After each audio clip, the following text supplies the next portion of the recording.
mahasiswa yang punya logika. Bagi yang tidak punya logika, skip aja. Anda mungkin sudah menyaksikan video dibantingnya seorang mahasiswa oleh petugas kepolisian di Tangerang. Itu terjadi saat unjuk rasa di saat peringatan Hari Ulang Tahun ke-389 Kabupaten Tangerang. Puluhan mahasiswa yang ditolak menemui Bupati Tangerang berupaya menembus barikade polisi. Aksi saling dorong pun terjadi. Pada saat itulah terlihat ada seorang mahasiswa dipiting lehernya oleh petugas kepolisian. Si mahasiswa kemudian dibanting ala smackdown sehingga terkapar di aspal. Si polisi nampak kemudian menekan tubuh si mahasiswa agar tidak berontak. Beberapa detik kemudian terlihat si mahasiswa kejang-kejang. Dengan segera pertolongan pertama pun dilakukan. Si mahasiswa berusaha dibangunkan dengan ditepuk-tepuk punggungnya. Video ini jadi viral. Narasinya adalah polisi Indonesia dengan brutal melakukan kekerasan fisik terhadap mahasiswa. Polisi dianggap membungkam hak asasi mahasiswa untuk berekspresi dan berunjuk rasa.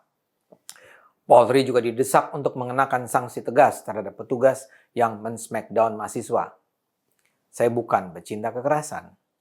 Saya juga tahu kerap kekerasan dilakukan dengan cara yang tidak dapat dibenarkan. Saya sadar kekerasan dapat digunakan untuk melindungi kekuasaan yang zalim.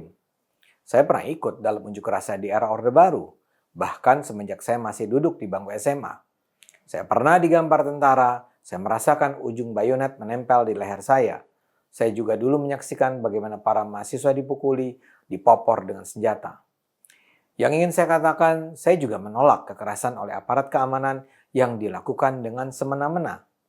Tapi pertanyaan saya saat ini adalah, apakah insiden di Tangerang itu adalah bukti bahwa polisi Indonesia masih memiliki mentalitas seperti aparat keamanan di masa-masa sebelumnya? Apakah dibantingnya si mahasiswa adalah bukti represif polisi Indonesia? Saya agak ragu untuk menjawab ya. Saya percaya kita juga harus bersikap adil pada polisi.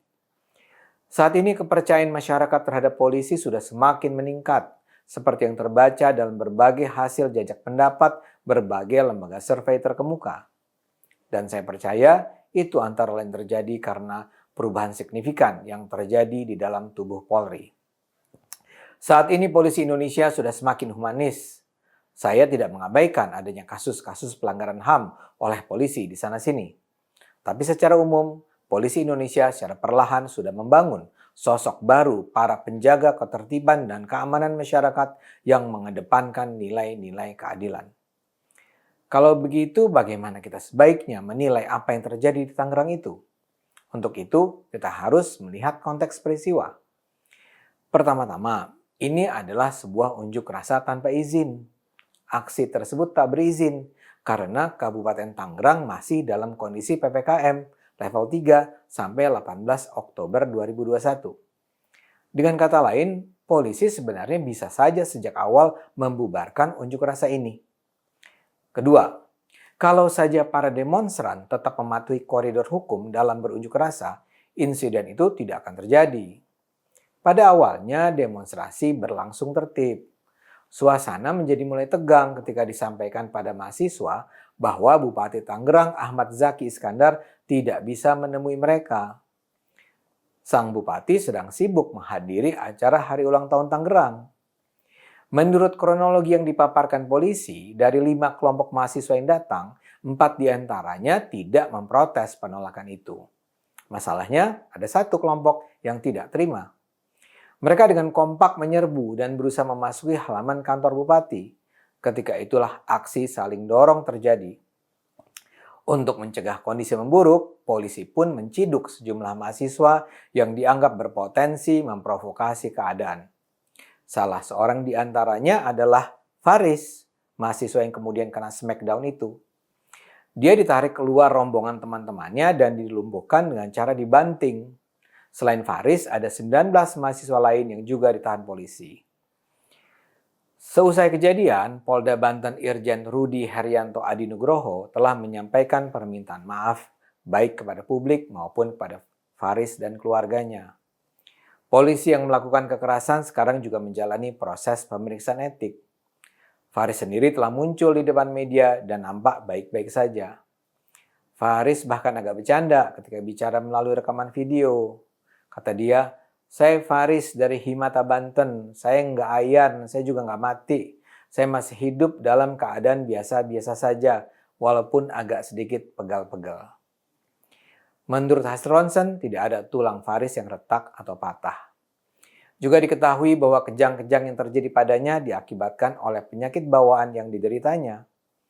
Seperti saya katakan, saya ragu untuk mengatakan polisi bersikap represif. Menurut saya, para mahasiswa harus belajar tentang apa yang diizinkan sebagai bentuk kebebasan berekspresi dalam demokrasi. Apa yang mereka lakukan di Tangerang jelas salah.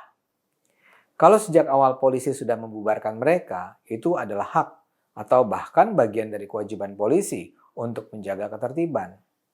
Dan yang dilarang berdemonstrasi kan bukan cuma mahasiswa di Tangerang. Pada 12 Oktober, polisi juga membubarkan aksi unjuk rasa di depan gedung DPRD DKI yang memprotes penyelenggaraan balap Formula E. Unjuk rasa dibubarkan karena tidak mematuhi aturan menjaga jarak. Jadi kalau di Tangerang polisi meminta demonstran membubarkan diri, ya wajar. Apalagi kemudian para mahasiswa berusaha merangsek masuk. Itu adalah kesalahan mereka berikutnya. Kalau saja isu yang mereka perjuangkan memang sangat mendesak, sangat urgent untuk disampaikan kepada bupati, mungkin masih bisa dimengerti. Tapi ini sama sekali tidak ada persoalan rakyat yang genting sehingga mereka harus menyerbu. Kesannya kok memang seperti mau cari ribut ya. Karena itu kita juga harus mengerti kalau polisi merasa harus bertindak tegas. Dalam hal ini bantingan yang dilakukan sang polisi sih bukan sesuatu yang luar biasa. Sang polisi kan melakukannya dengan tangan kosong. Dan dia melakukannya setelah para mahasiswa bertindak agresif terlebih dahulu. Tanpa ingin berlebihan, saya ingin mengatakan setiap demonstran yang bersedia merangsek kumpulan polisi ya harus siap menghadapi risiko semacam itu. Memang ini menjadi dramatis karena si mahasiswa nampak kejang-kejang. Yang belakangan diketahui itu terjadi karena komorbid yang dideritanya. Tapi kan kalau sudah begitu, ada baiknya mahasiswa seperti Faris ini tidak ikut demonstrasi yang mensyaratkan kekuatan fisik. Ada baiknya dia hanya duduk menyaksikan dari jauh saja. Saya tidak ingin menganggap enteng masalah. Namun untuk terlibat dalam aksi demonstrasi yang melibatkan kontak fisik semacam ini, memang tidak sembarang orang bisa ikut. Syukurlah Faris sudah nampak sehat kembali. Karena itu, walau orang lain mungkin tidak setuju, saya tidak melihat ada represi terhadap kebebasan masyarakat berekspresi dalam kasus ini. Insiden ini memang sama sekali tidak kita harapkan terjadi. Tapi ini adalah semacam kejadian yang memang sangat mungkin berlangsung dalam kondisi demonstrasi yang anarkis. Unjuk rasa tidak perlu berlangsung secara liar. Unjuk rasa bisa dilakukan secara tertib. Tapi kalau mahasiswa mengambil jalan yang tidak sesuai dengan hukum, ya siap-siap saja berhadapan dengan ketegasan aksi aparat. Kita harus terus dukung demokrasi dan penegakan hak-hak asasi manusia. Tapi pada saat yang sama, kita juga harus terus gunakan akal sehat. Gunakan akal sehat, karena hanya kalau kita gunakan akal sehat, demokrasi akan membawa maslahat.